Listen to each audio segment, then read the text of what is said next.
All right, it is Joshua Vergara from Android Authority. What's going on, everybody? Now, here's the one that I really wanted to get into. The Sony Xperia Z is definitely one of my favorite phones, but it just might be eclipsed by the newly announced Samsung Galaxy S4, which you see over there on the left. So we're going to be taking a look at a couple of the... Let's start off with the benchmarks, because those are always a great way to start. So we have our benchmarks over on the side. I saw it over here. Now, the Sony Xperia Z, you can already see it right here. There's a difference here. The Samsung Xperia Z was the first phone that I have ever personally used that broke the 20,000 barrier in Antutu benchmark. But look at the Samsung Galaxy S4. You got 25,900 on there. That is an incredible score, and it's the highest one that I've ever seen happen right before my eyes.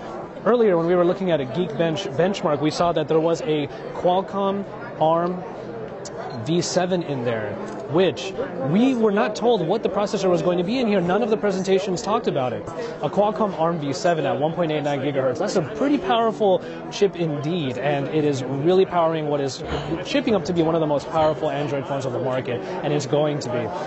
The Sony Xperia Z, on the other hand, does sport the Qualcomm Snapdragon S4 Pro processor that has powered a lot of great phones in the past, like the Nexus 4, but now they have all been eclipsed by whatever is inside of the Samsung Galaxy S4. Aside from that, however, you do have some similarities here with the 5-inch 1080p screen that is found on the Xperia Z and is also found here. However, the screen that we saw that had a little bit of color problems in the Xperia Z probably is going to get blown away because the Super AMOLED technology that Samsung is well known for is found inside of the Galaxy S4. And as you can see, the colors really pop out of that screen.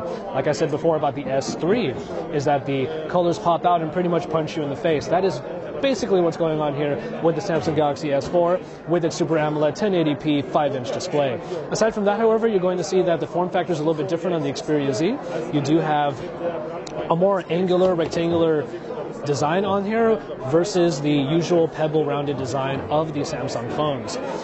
The thickness is actually quite comparable, as the Xperia Z and the Galaxy S4 are very, very close, but I will say that at 130 grams, the S4 is definitely a lot light. Well, not a lot, but it definitely is noticeable how much lighter it is.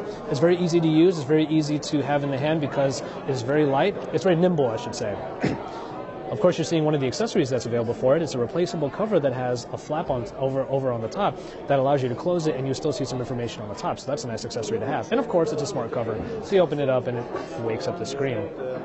So a couple last things about this. I will say that the 2330 battery that's found in the Sony Xperia Z does do a decent job, but you get 2600 inside of the Samsung Galaxy S4. One other thing that you should know is that the back of the Samsung Galaxy S4, as you can tell, because there's a new cover on it, it's removable, which means that the battery is removable, which means the battery is replaceable. That's something that the that's something that the Sony Xperia Z cannot say, because of course it is a unibody design. You cannot take the battery out, and you're kind of stuck with what you got.